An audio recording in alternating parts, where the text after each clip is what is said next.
I about had a heart attack. When doing dangerous stuff, you have to respond immediately, not drop tools I know you're holding, because I could have choked you right now, or I could choke you right now.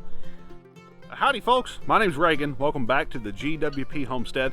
It's a gorgeous, beautiful spring day here in Kentucky, and you know what, we just can't help ourselves sometimes. If you're new to our channel, our goal is to use our land here, put it to work for us, and so we want to grow as much of our own food on that as possible. Now, we raise dairy goats, and our intention is to not eat them. That's not what they're for, but we do keep a beef steer, and instead of keeping a whole herd of cattle, usually what we'll do is buy a weaned calf from a local farm, and we'll finish it out here on our property. We've done that twice now. Pretty good success, I'd say. This time, we're doing things just a little bit different. Let me show you what I'm talking about. You guys have eyeballs. 2 steers this time. These are 2 Charolais.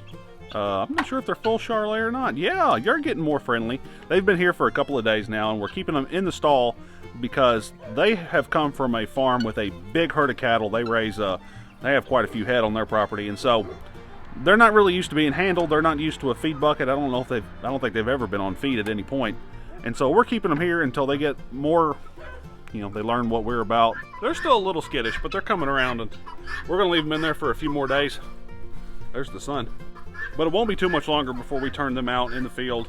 And they're already 970 pounds. They're quite a bit bigger than just a brand new weaned calf. So because they're a little bit bigger, they're not going to be here as long, and we're keeping 2 of them because our intent is to sell 3 halves. And we've got 2 halves sold, so we're going to get the 3rd one taken care of. But we've already got the land. We have enough pasture space. Our goats don't eat all that much. We've got just a little under 3 acres worth of grass here that we can graze on. And since they're not going to be here all that long, they're not going to be on pasture that long, we're keeping 2. And this, just seems like a great way to do and expand. But because we've got so many more mouths to feed, they're bigger. We're going to keep them longer. We're going to finish them out strong. We bought bulk feed for the first time. And I don't really have, I've got a tractor, but it's 70 some odd years old, and that's a 1,500 pound tote of feed because that's all most of my 2,000 pound trailer would hold. Pulled fine, brand new tires. We're going to get that unloaded, and that's going to be fun. And I've got all the simple machines rolling around on my head. I'm an engineer by trade, so we're going to get redneck, and it's going to be great.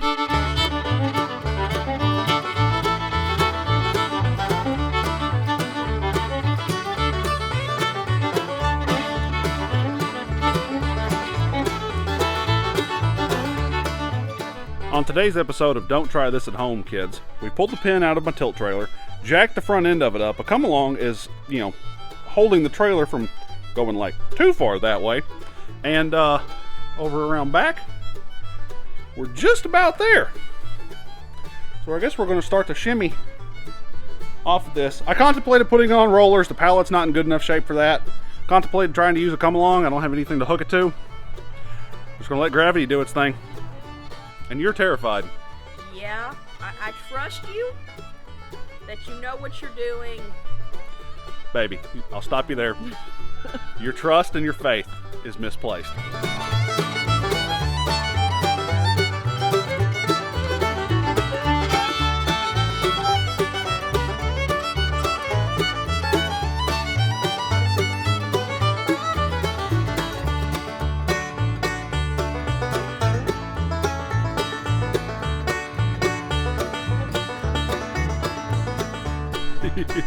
We got this thing worked back.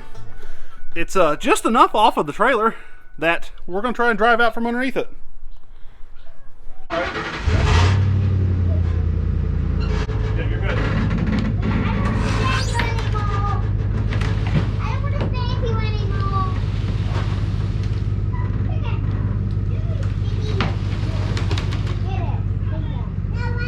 Keep on going, dear.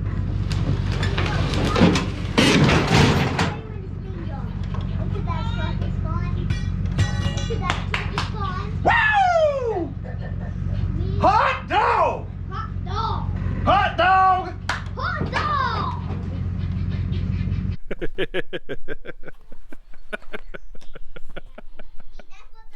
I was driving the truck, and when I yell out the truck after hearing loud noise, "Are you okay?" and he doesn't reply, and all I hear is this The pinch bar. hit the ground like that out of my peripheral, or mine. I about had a heart attack. When doing dangerous stuff, you have to respond immediately, not drop tools I know you're holding, because I could have choked you right now, or I could choke you right now. It worked! Woohoo! I'm glad it worked. I'm not happy with you. I shouldn't have done that to you. I know. I apologize. Mwah. I apologize, dear.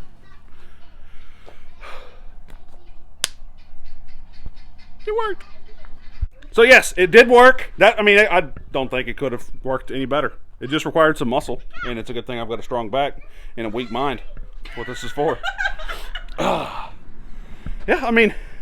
just got it back close enough. Kept the trailer from trying to come up and smash anything, or when you can prevent violent things from happening, like you can be super careful of it, things work out. Seriously, I'm so glad this worked. Now it's in here.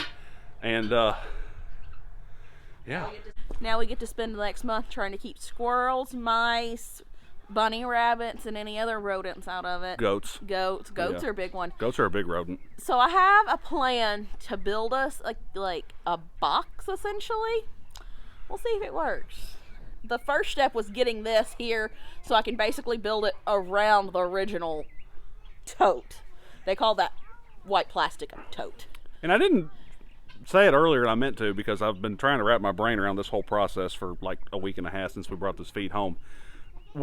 Buying it in bulk like this, even though this isn't even a full ton, when you buy a full ton at the place we're buying it, they don't make you buy the tote. I mean, whatever, right? But it's still half the price of trying to buy this feed in 50-pound bags. And since we're going to be going through so much of it, we just had no choice but to buy it in bulk. And especially like everything else, there's an inflation right now on the feed and stuff. So we didn't.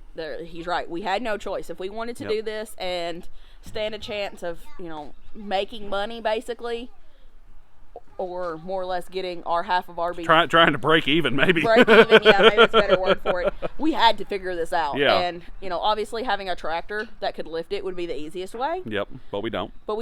And that would also be expensive. So if we can MacGyver it. There you go. If we can MacGyver it, we'll make it work. I prefer Redneck Engineer, but I think the process is still the same. I'd love to have a bigger trailer where I can haul more than 1,500 pounds of feed at once, but I don't. And so my little one that we've had forever did just fine. I didn't ruin it. Nope. I would call this a complete success. Maybe now we can buy goat feed next time in bulk. Perhaps. We're going to need to if we can't keep finding it. The last thing we have to do for this project before we can call it done is put this gate up, because we have this goat. He's just a free-range goat. Clyde just wanders around and gets into everything. And so to protect this investment and for his own health, thank you, Mark, and for his own health, because if a male goat eats too much grain, they can actually get kidney stones, and that's a very unpleasant experience. I don't want to have to deal with that with my goat. We're going to put this gate up. And so I robbed a couple of screw-on gate latches, or gate hardware hinges, whatever. They just thread in. We're going to anchor them to that post. And we got a cool, nifty new gate latch too that we're going to get to put on. Let's finish it out.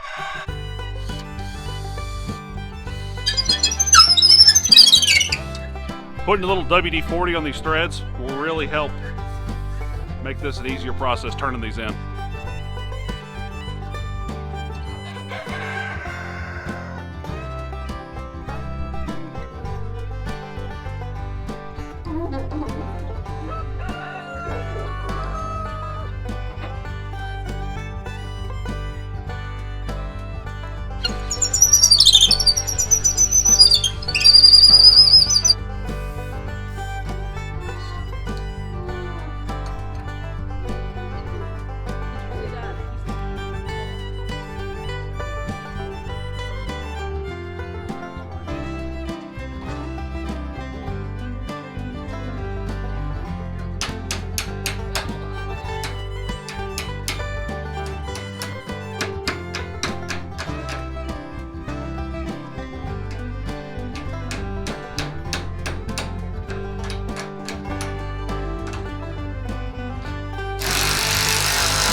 The gate is up and the gate swings, but we did have an unfortunate development.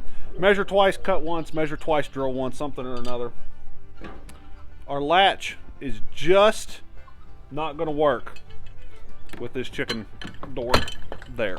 I mean, we're so close, but it's just not going to work. And I could have drilled it maybe a little bit off center on this post, but I'm a little worried about leaving too little meat on either side of that.